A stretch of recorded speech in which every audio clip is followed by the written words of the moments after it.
once again, ladies and gentlemen, boys and girls, one and all, to a brand new edition of The Quinn Spinn. I'm your host, The Quinn. At least that's how I'm known here on the show, and really at this point, nowhere else. And I'm back here on Spotify, Apple Podcasts, YouTube, and more for another rousing and riveting installment of the official podcast of Underground Music Collective. And you just heard Revel 9's All I've Become at the top of the show. That has been our opening theme song here at The Quinn Spinn since the great year of 2014, and it will be until the very end of days. And I'm very excited about this episode because we're going to learn about a great cause, and we have a returning guest who brought a friend. So I'm very, very excited for multiple reasons. We have Brittany Bishop and we have Daisy Sellas. They are the co-founders of Anthems Against Abuse, and there is a big benefit happening June 14th here in town in Nashville. That's the town, at the Coliseum. So we're going to learn all about it. But first of all, thank you for joining us here today. Thank you for having us. We're so happy to be here. Yeah. It's good to be back, you know. Yeah, good to be back. It's been a minute. Yeah. So we just want to say thank you so much for having us on to be able to talk about this. I know I talked about my music last time. And a lot of cat talk as well. A lot of cat. It was probably like 70% cat, 30% music, but that's kind of the way I like it in my life anyway. Yeah. But yeah, no, this is so important to us, and it's so relevant right now with our event coming up. So we're excited to be here and get to dig into that a little more. Absolutely. Yeah, happy to have you. And if you want to check out that episode, it's literally called Cat Talk. Yeah. Oh, and music too. Is it really? Yeah. It's called Cat Talk. Like the first 10 awesome. minutes of the episode was about our cats. I just rewatched it the other day, like before we came back on this, and I was like, that was a lot of cat talk. Yeah. I loved it. I loved every second of it. Yeah, and you know what? That did well in the algorithm too, because a lot of people that was a strong title because a lot of people tuned in for the cats. It really worked for us. So My cat makes me more interesting, for sure. yeah, absolutely. He made me a father. Lucky Yeah, made me a father. yeah. We're doing it again. We're We're getting back into cat talk. All right. All right. Before this becomes Cat Talk 2, I'm going to ask the 3 standard questions. And Brittany, you've answered these before, but feel free to answer them again. And Daisy, of course, for the first time. Those 3 questions are, who are you? What are your passions? And why on earth would you want to come on the Quinn Spinn? Let me get us started. All right, perfect. Passing the baton For right sure, over. for sure. Well, for those of you who don't know, which is probably a lot of you, my name is Brittany Bishop. I'm a musician here in Nashville. I would say that a big part of who I am is music, but also what we do with this outreach. I think that that's become such a big part of who I am and this partnership and everything. And then obviously we cover the basis of the cats, you know, absolutely massive. Yep. Huge horror movie fan, big video game fan, you know, just a quirky gal over here. But yeah, I would say why I wanted to come on the Quinn Spinn. Well, I'd been here before and I really had a great time. It was one of my favorite podcasts I've probably been on. The conversation was just so great. And I was like, I think that this will be a great fit to be able to talk about this event too, just because of the way the conversation flows and everything. I was like, oh, we got to hit it back. Yeah.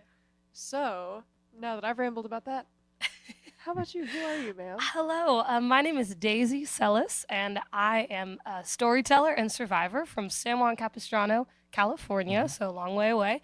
Who am I? I am, like I said, a storyteller and survivor, and I'm a musician. I'm a creator of art and all things, you know, any kind of writing. I love to write. I love to paint. I love to bake. I love to be outside. And I am somebody who likes to make a difference or really wants to make a difference. That's probably my most important thing. I love being a musician and I love being a teacher too. I teach little kids to make ends meet, but trying to make a difference has become kind of my biggest mission in life. And why did I want to come on? Because I heard such wonderful things from Brittany Bishop over here about you and the podcast. And like you said, it just seemed like a really wonderful opportunity to be able to promote our nonprofit organization. So, Of course, and that's Anthems Against Abuse. But one thing you touched on, you said you love to bake, and the cookies are from Daisy today. I was thinking bake some for the podcast because I perfected the chewiness, I think. I hope. You guys are going to have to be the judges of that. It was already really good. I mean, so I don't know what needed to be Well, perfected. thank but you. I Should we appreciate crack them it. open? Yeah, I think we should. crack 'em I open. think we Let's should. crack 'em open. Here, let's pass it that way. Yes, I want to pass it. Here, I don't want to break No. that. I was It's struggling. okay. The amount of Tupperware. Yeah, hit me with one of these. No, yeah. That's what I love about tried- Daisy I is tried. she will always show up with a baked good. She will always show up with a kind word. She will always just thank pop you up. so Yeah, much. Absolutely. It's what I was taught. It's I think how you should make it through life. So The chewiness is on point. is it really? Mhm. Okay. It's on Because point. it's from it's from scratch. I used to not be from scratch guy, and now I've tried to really, just another creative expression. Oh yeah. Absolutely. Oh yeah. This is fantastic. Do you really like it? Yeah, Oh, I'm I so really pleased. No, do. they're really good. Yeah, That's like- crazy. Thank you. Like, We're forget the gonna take a podcast, let's just eat 15-minute these pause. cookies. Yeah. And now a Yes, word they're from our really sponsor. fresh too, so Yeah. I appreciate that. Yeah. Oh, Yeah. So all right, I love that we have snacks as we dive in here Always into gotta have Anthems Against. snacks. Yeah. We're two ladies who love a sweet treat. love a sweet treat. Oh my gosh. That's another reason why this works is Oh my because we're those two people that at the end of the meal, it's like, and the waiter comes up and they're like, "Hey, do you want to see our dessert menu?" We're always like, "Absolutely." Yes, absolutely. And we've both been in situations where it's like people are like, "Oh, no, I'm full," or whatever, Yeah. and it's Mhm. like, No, that's no, not what?" incorrect answer. Incorrect answer. For real. Mhm. Yeah, Got to treat yourself. exactly. You do. Gotta You treat do. yourself. Well, thank you for treating us. You're welcome. It was truly my pleasure, Quinn. All right, thanks.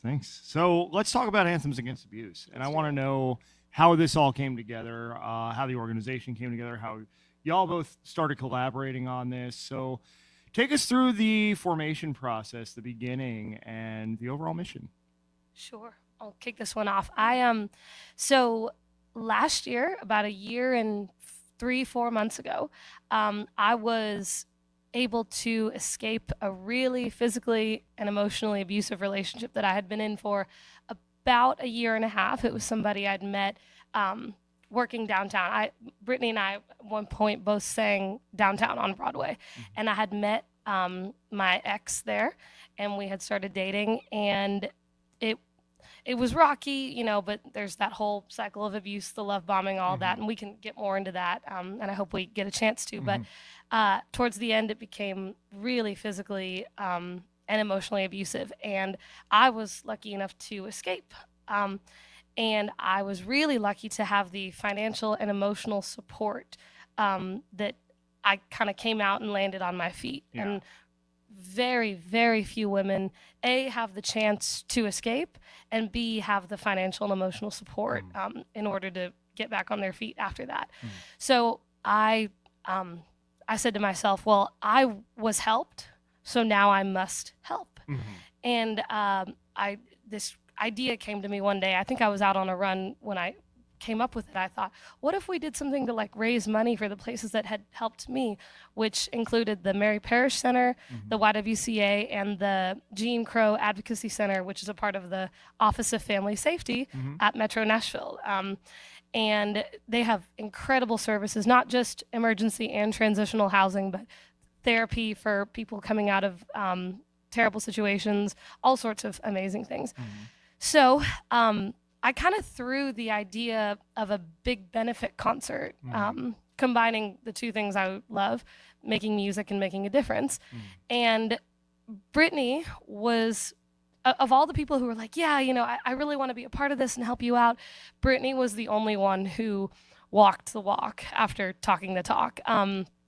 And she reminded me the other day, actually, and this was so special that it just came together like this. But she had come to a writer's round that I was doing, and you can speak more on this, but we really connected that day after sort of being in each other's circles and knowing a few of the same people. And she was able to help me build something that turned into the event that it was last year. And yeah, you can talk more about that. Yeah, Sorry. absolutely. I feel bad. I'm just holding this cookie and I'm gesticulating with the cookie. Gesticulate. But yeah, so I guess my background kind of with this, I'll take it back a bit further.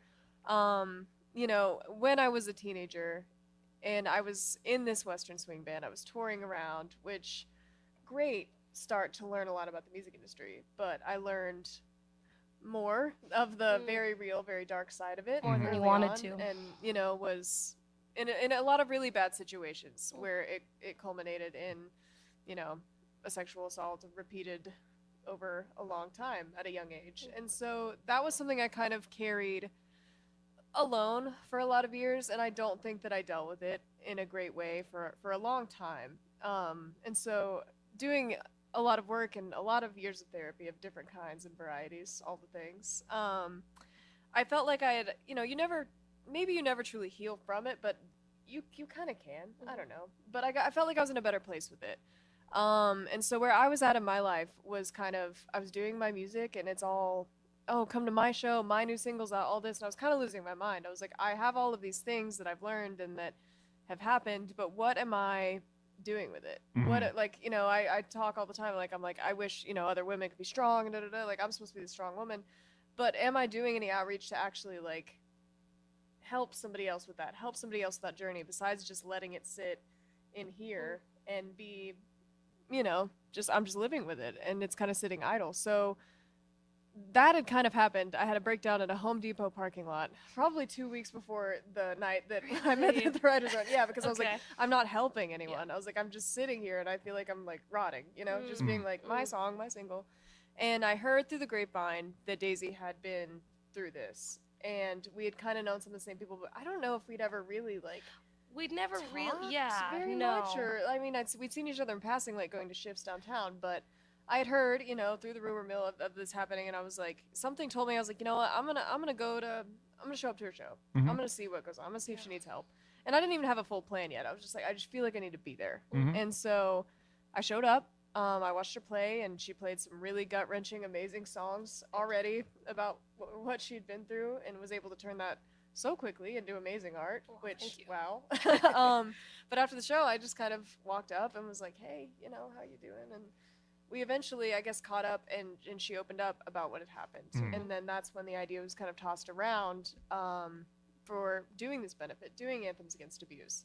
And so we just, how many months did we have? 4.5? Oh my God. Yeah, maybe. Yeah. About 4, I think. About 4. Yeah. So with no experience in booking, like, I mean, we are booked on shows. We book our own shows, but having a whole event like it's almost that, like a mini festival. It really is because there's moving parts, and we'll get into all the different things that we have going on because it's not just performers. Like we've got other stuff happening, but for sure, exactly. And so it's a whole thing. It was a whole thing. It was. But we had 4 months, and we didn't know what we were doing. But we learned so much so quickly and just kept learning from it. And we were able to pull it off. So for year 1, we raised over $10,000, which was huge and felt really crazy that, like, you know, we just threw ourselves into this. We were like, it doesn't matter that we don't have a background in this. It doesn't matter. Like, this is important. I think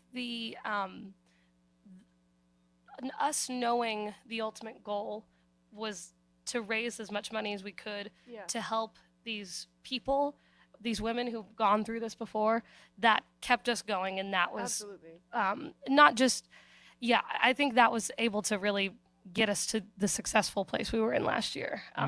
That and just leaning on each other. That was so huge. I was so grateful and still am every day that you came into my life like that.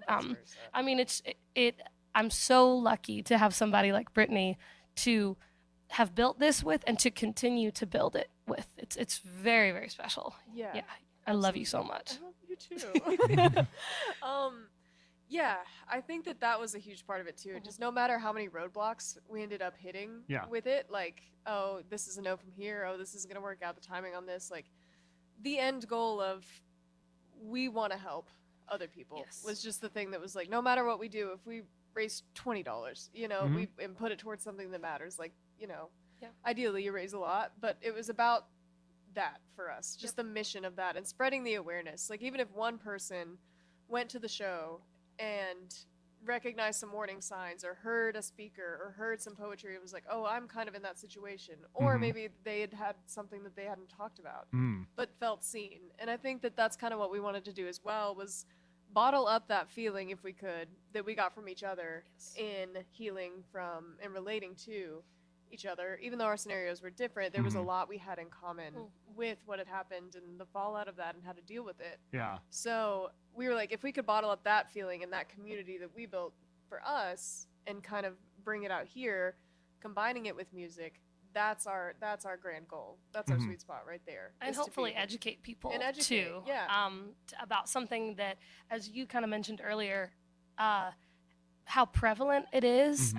They say the statistic is 1 in 3 women will experience domestic violence sometime in their life, or domestic abuse sometime in their lifetime. I'm pretty positive it's more like 1 in 2, because every time I share this story with somebody, either if it's a woman, they have gone through it themselves, or a man. We know a couple guys who have gone through this, and or they know somebody. It was their sister, it was their cousin, it was their wife. You know, so yeah, that's kind of been something really eye-opening as well, because like you can read the statistics all day, but that kind of is just the people that share that's happened, and the number of people that don't is absolutely massive.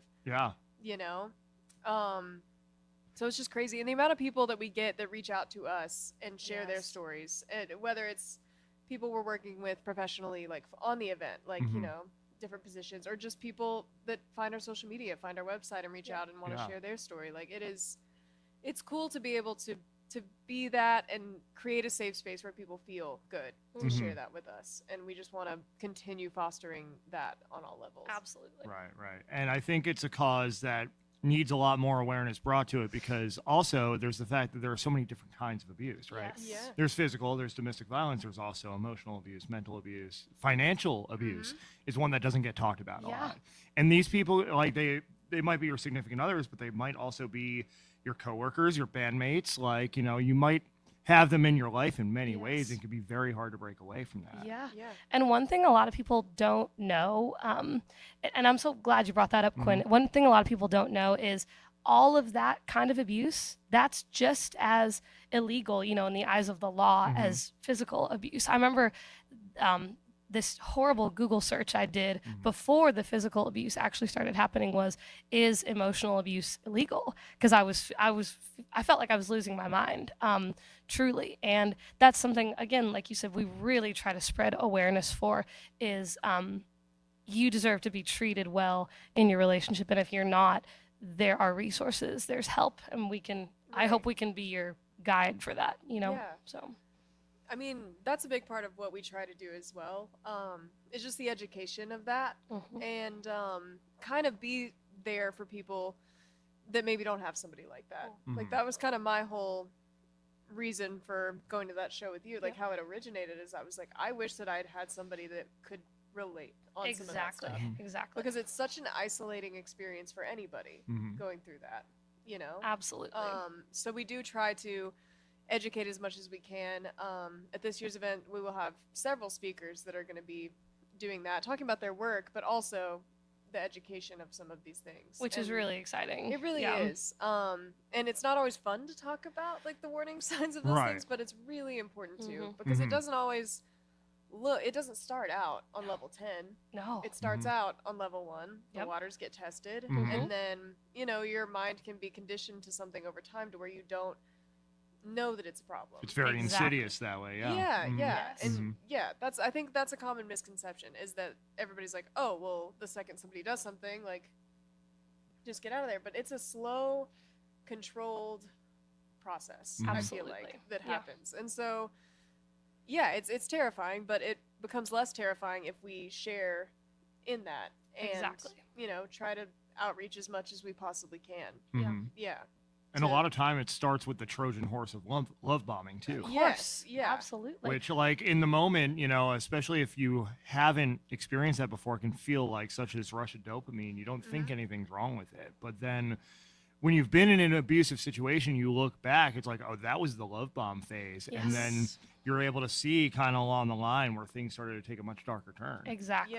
Absolutely. And it's, I'm again, so glad you bring that up, Quinn, because it's, that love bombing, and then, you know, like you said, the waters get tested, and then there's the apology, and then there's the love bombing, and then there's the waters get tested with abuse, and then the apology, and it's this cycle. You know, they call it trauma bonding. It's this scientific thing that really keeps people in those relationships for a very, very long time, because they think, well, if I just, you know, do something a little different or love a little harder, I can make this person how they were when the relationship first started. To fix them, Totally.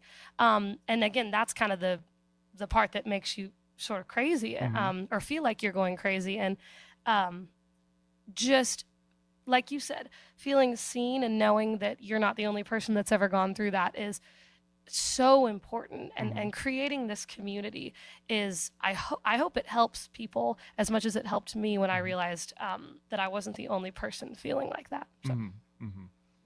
I think there's something to be said too for the support network of the person being abused and what they can do, or maybe what they may not even feel empowered to do, you know, in order to help a person who's in that type of situation.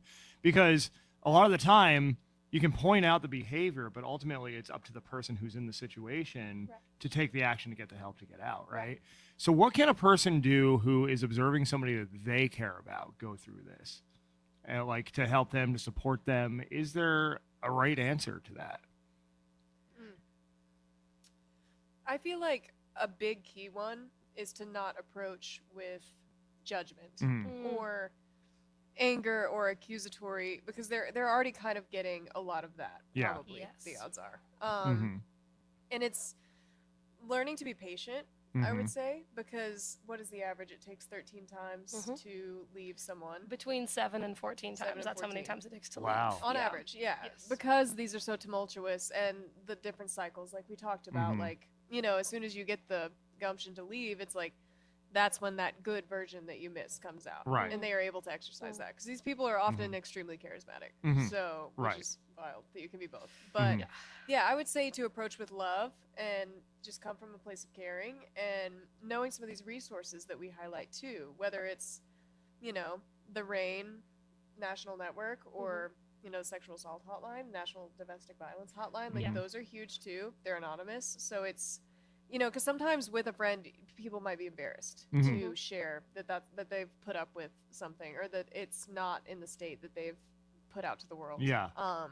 So some of those anonymous tip lines too can be huge, because it's a complete third party, and therapy, of course, but you know, it's not always, you're not always ready for that.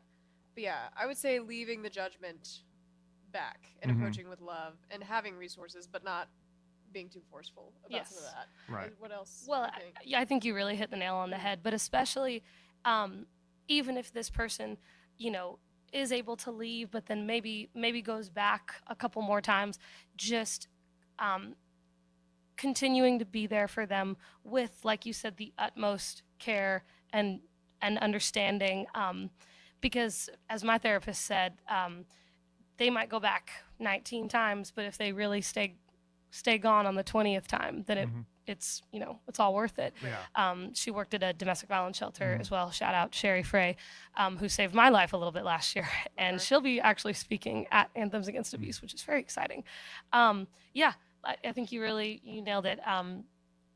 Coming from a place of love and understanding, and just being there, even if you can't actually go and do something to actually help them, you know, whether physically or just being there for them is so important. And I think a very important point is to not approach with judgment, because that is not only going to cause the person to put a wall up, but more than likely go further into the toxic dynamic. Yeah, you know, absolutely. because there are those moments in that love bomb phase where the dopamine's high, where it's Yes. like, well, I'm just going to go tell this person and they're going to agree with me and everything's going to be okay. They're going to kiss it and make it better. Yep. But then until the next time you enter that cycle. So you can't come at them too hard if you're trying to help, right? Because it's only going to push them further into the situation. Yeah. Definitely. Because those types of personalities try to isolate people anyway. So if you're getting, you know, hit with that judgment and you confide about that, I feel like that's a good opportunity for them to wedge further in between you and the people that care about you. So it is like just being patient and being a constant presence there. Yeah. Yeah. Even if they don't totally recognize that you're there. Like, I had a lot of people, you know, sitting back, and they were there. They were ready to help me if I needed it, but they weren't, you know, encroaching and being judgmental and all. And there were those people too, and that didn't help in the least. See, I told you so is also don't help. Goodness. So. Right. Yeah. And one, I really don't think, like, I wasn't ready to leave until I was really ready to leave, and I was ready to take back my life. You used the word isolating earlier, and I think it's underestimated how lonely that situation can feel. I think it's one of the loneliest feelings in the whole world, even though it's so common. That's kind of this weird dichotomy. But yeah, I think that those are the biggest things you can do to help someone if you sense that they're in this situation. So. And we mentioned too, like, a lot of times people will put out this different image to the world of what their relationship is like, right? Oh, yeah. And how often do we find that to be the case, where, you know, this perfect public image really turns out to be overcompensation for what's going on behind the scenes. Probably I think more so often than much. not. Yeah, Yeah. absolutely. You can scroll through my Instagram of the last year of the relationship and be like, wow, they're so happy. They Mhm. look like they're having a blast and playing all these shows. But I could tell, and people in my life could tell, there's this fear and this tension behind my eyes that is, for the most part, very gone now. So, Mhm. Yeah, yeah. yeah. I think that's part of the isolation too, is Mhm. that you have to be a couple different people. You got to try to be keeping your situation, like managing that and not crossing the wrong wires at home. I feel Mhm. like if you're in a very temperamental situation, Absolutely, and yeah. then outside trying to put on this air like, no, none of that's happening. Mhm. Like, so I think that it splits you into a couple different compartmentalizations of yourself. Yes. And so it can be hard to find yourself after Oh, yeah. something like that. Yeah. So again, coming back to why we're doing this, just the big sense of community and Yes. making it just a space where it's okay to talk about it. It's normal to talk about these things, because it can be such a tense topic, and understandably, but like, every second we're not talking about it, it's like it's gonna keep going on. So we might as Yeah. well like try Right. to outreach and do that. Absolutely. And I think trying to rid it of the stigma and the shame that surrounds it, because I think that's Yeah. another shame. I think is a big word for this. There was a lot of shame that I know I felt, especially within the relationship, but actually more in the aftermath when I started to look back on what had happened. And the aftermath in some ways was just as hard as the end of the relationship that was really, really bad. And again, that's when like Brittany and a couple other people came into my life that I don't think I could have continued on the good path if they hadn't been there. So that support system is once again huge, but it's still hard to talk about sometimes. It's hard to think about sometimes, and sometimes little waves of maybe not shame, but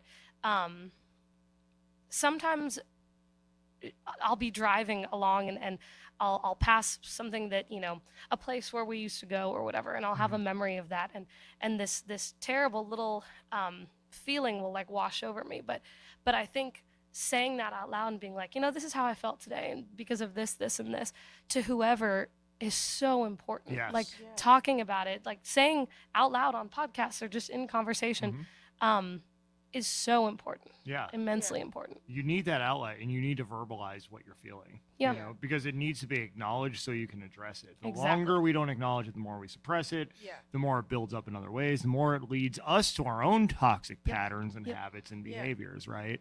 So we owe it to ourselves to be open about the Yes. things that happen to us. And I think, like, especially in this age of social media, like, I think it's becoming more acceptable to be that open and that vulnerable, but like you still have so much of this idea that we have to put on this perfect image all the time, right? And that everything's got, especially in the music industry, where it's like, I'm perfect, stream my new single. Yeah. Yeah. And it's like there's so much going on there behind the scenes that ultimately is just smothering who you are, number one, but number two, like in an audience perspective, it's like robbing you of the opportunity to connect and help people Exactly. Right. by holding that in and not sharing at least some version of what you've gone through as a human being. There's that's so, yes, absolutely, to all of it. There's so many songs on this record that I'm making right now that really hold nothing back when it comes to what I had gone through last year. And they're not, they're like, catchy bangers, but they're, some of the lyrical content of these songs is a little bit upsetting. But it's the truth. And I think it is so, so important to tell the truth, because I needed this record last year when I was going through all this. So I hope that if it finds somebody who's going through the same thing, that they can heal with it a little bit. So even if it's really hard, to hear some of it. Absolutely. That is kind of the thing too about like the music industry. You want to put out a version of yourself, or like we're kind of conditioned Yes. to want to appear perfect and appear like we've got everything going on, but that kind of defeats the whole purpose and the whole crux of songwriting and why it exists in the first place. It's lamenting, especially country music. It's Yes. all genres for sure, but lamenting what's happened to you and hoping that it finds someone else that it touches, and that's what they can reach for. Absolutely. And we don't do ourselves any good or any favors by trying to curate this version of ourselves that we're not, or this perfect shell of it. Like, especially musically, I feel like it hits the best when someone is just completely honest. Mhm. And you can choose which things, obviously, to withhold. That not everything needs to be put on the verse chorus. Yeah. But Mhm. yeah, I think that that's been a big part of the healing journey too, with the other musicians. Like last year, we had a headliner, Chris Matthews, who was absolutely fantastic. Like Unbelievable. go stream Chris Matthews Yes. all day long. And it was such a powerful performance at the end of the night because Chris had a family member who lost family members, I two think. family members Yeah. who had lost their lives due to domestic violence and had written some just beautiful songs about it. And that was such a moment where you could tell everybody in the room really felt that. And we can speak on it all day. We can have speakers which are huge and it's great. But there was that magic moment where it all met musically that is something you can't describe and really replicate with anything else. Mhm. So that's kind of our goal with this year as well. Oh, yeah. So let's talk about this year. Yeah, sure. And who's performing? What can we expect? Maybe any surprises? Anything you want to share about the event itself? Absolutely. Yeah. So we've got 7 female fronted bands, which we're so excited about. And they are Abby Nissenbaum, Thunder and Rain, Layla Tucker, Noelle Gooden, Brittany Bishop, my band Daisy and the Difference, and Alicia Blue. Those are our big performers this year. We're so excited. Oh, yeah. So that's going on. They have 30-minute sets from starting at 4 o'clock in the afternoon. At the same time, we've got a silent auction going on. As well as a vendors market. Really cool local businesses in Nashville selling their wares. All female owned as All well. female owned as well. And also places just sort of sharing their mission, such as Step Ahead. Huge shout out to them. We Huge shout love out. them. And in between the musical acts, there are speakers, like we said, not just people sharing spoken word, poetry, but also we have a therapist coming in. We have a district attorney coming in, which we're very excited about. And we also we're giving out a very special award this year. If you want to talk more about that? Yeah, we are. So, long story short, we were in a circle basically with someone who did lose their lives this year to domestic violence, and our MC actually is a fantastic lawyer and person, Chelsea Stevenson, and it was her client, which was really heartbreaking for her and all of the things that she had done to try to get out of that situation. And I never knew her personally. We never knew her personally, but she just sounded like an amazing woman, you know, and just tried to do right by everybody. And just the way Chelsea spoke about her. And we wanted to do something to honor her. So we're going to have an award in her name to be able to present to a pillar in our community who's been doing great work. Absolutely. Recipient TBA. Yes. Yeah, we will. We're very excited. Up. Yeah. Yes, they're very deserving. So. And we should also know that this is a fundraiser as well. Oh yeah. Yeah. All yes. the yes, of course. Good point. All of the ticket sales, all 100% of it goes towards the YWCA of Middle Tennessee, the Mary Parish Center, and the Office of Family Safety, the Gene Crow Advocacy Center, that's an amazing place. They're all amazing places, but the Gene Crow, we sat in there. That's where victims can go sit with their victim advocates while their court case is going on, so they don't have to see their abuser in the courtroom. So we spent some time in there. I spent some time in there with amazing victim advocates. So that money is split 3 ways, whatever we raise this year. Our goal is to double the money from last year. So we've already got a few sponsors lined up, so we're well on the way. We're very excited. But if anyone wants to learn more about sponsorships and donations, they can go to our website, www.anthemsagainst.abuse.org, and there's a donate button. There's bronze, silver, gold, and platinum sponsorships, which gets you like swag and all this kind of stuff. Oh, and one more thing we forgot to mention, we are also partnering with Equalize Her, which is an amazing organization here in town that basically promotes the music business education of young women in town and allows them to chase their dreams, and it's very, very cool. Go look them up, and we're going to have a whole bunch of young women come in and see how we set up the whole show, and it's going to be big. We're very excited. I'm so excited about that. I know. Because it's gonna on be really a whole cool. other level of just like, at the same time, maybe these women have a cause that they're passionate about, and, you know, one day they chase that down. Yeah. It's so cool. Yeah. And again, Um, it's been so special. Like last year, it was always us reaching out for, venues and connections and sponsorships and all this. And then this year, after our success last year, we had a whole bunch of people reach out to us. And they're Yeah. like, how can we help you? How can we, do something special to allow you guys to grow? So we're very excited. I think it's going to be good. Yeah, Yeah. 100%. And I mean, the places that we donate to are just, it's cool because they're kind of a little bit different parts of the process, I would Exactly. say, like Exactly, each step. yeah. So like it kind of starts with the Gene Crow Center, as far as like the court legal process and making that be hopefully as painless as possible, as you can. To touch on the YWCA a little bit, they are a shorter term shelter for women, but the cool thing about them is that they have recently added a place where you can bring your pets, which is a huge reason why a lot of people don't leave. And almost no shelters are pet friendly, pretty much. But that was one of their missions that they kind of did, which is super great. And they've also got a program called Dress for Success, which aids in the job process. So like helping women get a good interview outfit, get their resume, like help them feel good walking in there, just to help get them back on their feet. And then our final thing that we donate to, Mary Parish Center, which we love them. We got to tour it. It was absolutely amazing. Yeah. We love the ladies down there. And that one's more of a long term. So women can live, I think, like 8 months, a year. Yeah, and then they also help with getting the headshots for the job, getting the resume together, group therapy, and your children are allowed there as well. And I believe they just added an ADA compliant unit as well. Yes, exactly. Yeah. Amazing. So yeah, kind of across the board different things. But this year we're hoping to double, like Daisy said. So $20,000 is our goal. Yes. To be able to give to these amazing organizations. Yeah. So come on out. June Yes, 14th, 4 please. to 10. Come on the out. Coliseum in Nashville. It is going to be the event to be at, I believe. It really is. It's for such a good cause, for 3 great causes. I mean, this is going to be big. I'm really excited. Yeah. And there's a lot to do, honestly. Oh, yeah. Because like we've got our silent auction, which all proceeds from that, it's been donated from local businesses who are so cool for doing that.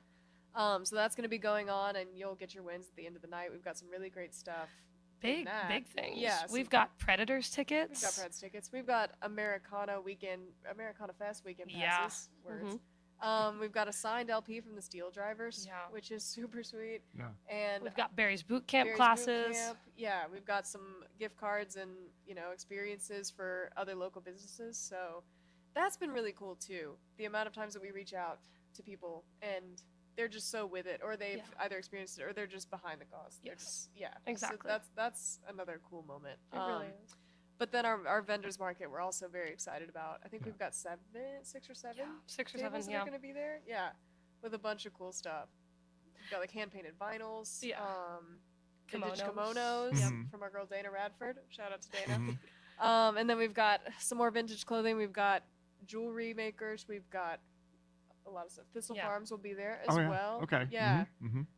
So we're so pumped just for all of the moving parts and amount of people that have come together to make this possible. Like we couldn't do it without people giving us some breaks and people wanting to devote their time and crafts to this. So absolutely. Yeah, it's been such a cool moment to see how everybody can come together for this. And I would say I'm feeling really good about year 2. I am too. Year 1 was just speed drive. It was a speed drive, and it was It always wonderful. is in year 1, no matter what it is. It's always 100%. Absolutely, it was wonderful, but it was wonderful, life changing. Absolutely. But we've I been almost planning. pulled all my hair. No, for real. It was stressful, and this one. So worth it though. Oh, worth big it, time. worth it.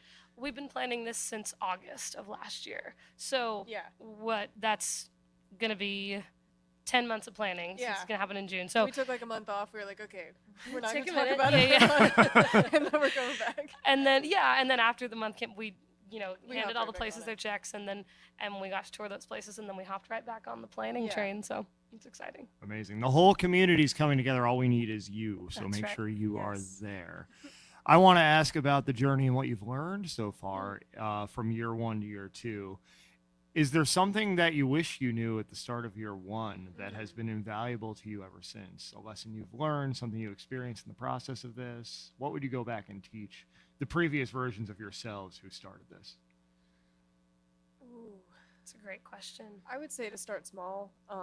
Don't wear a spike heel to an event you'll be at from 1 p.m. until Oh, 11. good. Oh my God, that's right. I would say that would be a You good looked start. fantastic, Thank but you. it was. Thank you. I'm sure your feet. But no, I guess in all seriousness, I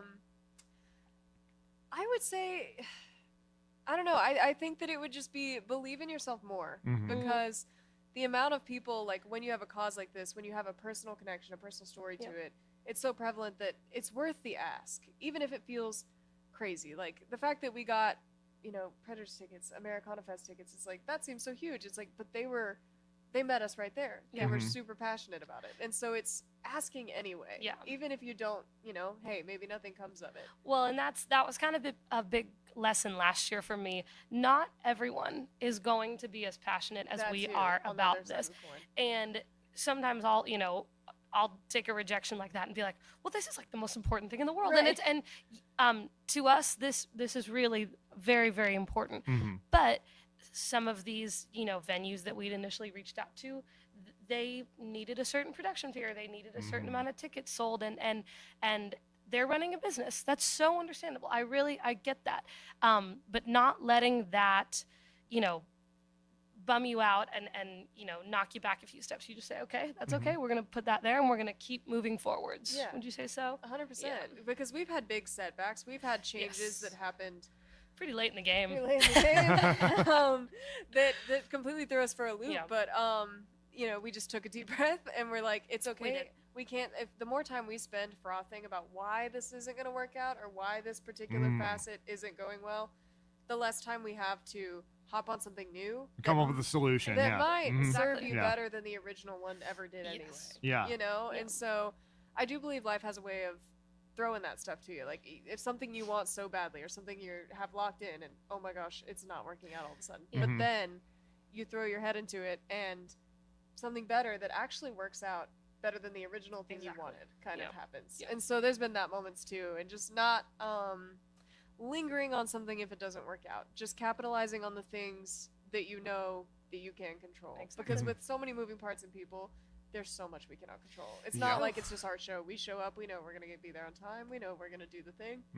It's different. Oh yeah. Yeah. Especially with 7 acts, Yeah. 7 And vendors. everyone's been amazing. All of our artists it's have been incredible. amazing. Yeah. But it is a lot of moving parts. It's a lot of people. It's a Yeah. lot of questions. It's a Yeah. lot of things. Yeah. And we are still just a 2-woman team. Yeah, I mean, that's- we do everything ourselves. And we have, people who help us out, and volunteer their time, which is really cool. Absolutely. And we've had some lovely people, and I think we're kind of getting ready to round those people up again this year. But it's really just us. It's just us meeting once a week and FaceTiming and crying and emailing and texting. I mean, it's Cookies. and cookies and that's and we just do it. So Yeah. Well, it's an amazing thing that you're doing. Thank you and so much. Super important and something that isn't talked about enough. And we need to bring light to it. So I'm glad to have you on the show here today to do that. And happy to support June 14th at the Coliseum here in Nashville, Anthems Against Abuse. Before we go, anything else that you think is important for people to know about the event, about the cause, about where to find resources? well, we want to see every single one of you listening there. We really do. It would make our year, our lives, Yes. all of it, because it's going to be a great show for such a great cause. But if you can't make it, there's you can go to our website and make a donation if you feel so inclined. Any little bit helps. I know money is tight right now. Trust me, I really understand that. Any little bit helps to go towards these incredible organizations. And there's also resources on our website as well. So go take a look at that. And anything else? Yeah, I would say we highlight a ton of resources on our Instagram. We kind of do twice a week. We'll post like different graphics with educational things about, these situations. Yep. And then we'll also be updating on the event. So definitely stay tuned at Anthems Against Abuse, just on Instagram, Yep. because we talk about it a lot. And on Facebook too. And on Facebook. Yep. That's right, we got a Facebook now. Yeah, we do. Yeah, as far as the event goes, tickets are $25. Yes. And we don't see any of that. Yeah. Every single thing from our merch comes out of our own pocket. We donate all that, all the tickets, everything. So we're throwing everything into this. 100%. 100% Yeah. goes to these organizations, which we're so stoked for. Yeah, and free parking, huge. Free Free parking in parking. Nashville? I know You in You mean Park Nashville. Happy hasn't taken over the lot Yeah, yet? yeah, I was waiting to drop that big bomb on you. I was like, and you get this. Free parking. Yeah. Sold. That's big. That's big. Tell me I can park somewhere for free in this Yes, town. Absolutely.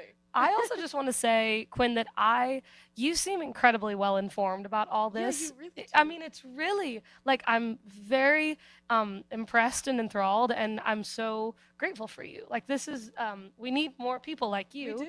helping to spread the awareness that you have. So this is amazing. Well, yeah, thank you. You know, it's definitely welcome. something, I've observed in Mm. my own life. And anything I can do to help. Anything I can do to Thank help without getting into too much detail. But it's I've observed people in situations and, some of the questions I asked were, to inform myself. Because how do you approach somebody who or you can at least tell or sense isn't being treated right Yeah. and is in a bad situation without pushing them further into that situation? Yes. Yeah. And I'll be honest, there have been a couple times where I didn't know the way to do it, and they ended up going further into that situation. Yeah. And so that was helpful for me to understand, maybe take a little softer approach instead of being like, what are you doing? Yeah. Because, the what are you doing doesn't help. Yes. Yeah, I It's told you so understandable doesn't that help. that's a natural Of reaction. course Because it you is. want so That's badly your- for them to be okay. You're like, Exactly. Like, come on. yeah. Yeah. So no, this was definitely helpful and informative for me too. So thank you. I think if more people are like you and just say, well, I'd really like to help, but I'm not exactly sure how. Like, how can I do it in a thoughtful and compassionate and mostly empathetic way? Mhm. Yeah, I think the world would be a lot better place. So thank you for just being so wonderful. Oh, And I try. asking those questions. That's Yes, huge. I exactly. mean, that's a big part of anything. Not only this, but just if you don't know, just ask those questions. Yeah. Go and find resources. Yeah. Yeah. Yeah. Because there's information out there that's absolutely great that can help, wherever in relation to a situation like this you are. Yeah. Right on. Well, thank you for coming on. Oh, yeah. Thank you for It's having been us. great to be This has been back. such a This is pleasure. amazing. Yeah. Yeah. And welcome back anytime. So, Thank you. anytime you want to come back on, talk about music, talk about next year's event, whatever, Yes. more than welcome. Awesome. Anthemsagainst.abuse.org. Make sure you check it out. Make sure you get your tickets, and make sure you check out the Quinn Spinn, 2 N's and Quinn, 2 N's and Spin. Find us on Spotify, Apple Podcasts, YouTube, and more. Also on Instagram at Quinn Spinn Official and TikTok as well, which one day I'll actually start posting to again. UMCworldwide.com is our central hub for all things independent music, creativity, community, and more. Follow the journey as we take over the world. I may or may not be in London as of this episode coming out, or I might just be back from London. Either way, I am or was there, and it was a blast at South by Southwest London. Want to thank the good folks at South by Southwest for always taking care of us here at UMC, by the way. And make sure you follow us on the gram as well, UMC Worldwide. Please help us get back to 5,000 followers because Meta deleted us at the beginning of the year, and we are still clawing back. Also, if you want to become an underdog, join our community, our new virtual community, community.umcnashville.com. Eventually, that'll be community.umcworldwide.com. I've just been too lazy to change the subdomain. Revel 9's All I've Become, going to take us out like it brought us in. Grab some muffins on the way out.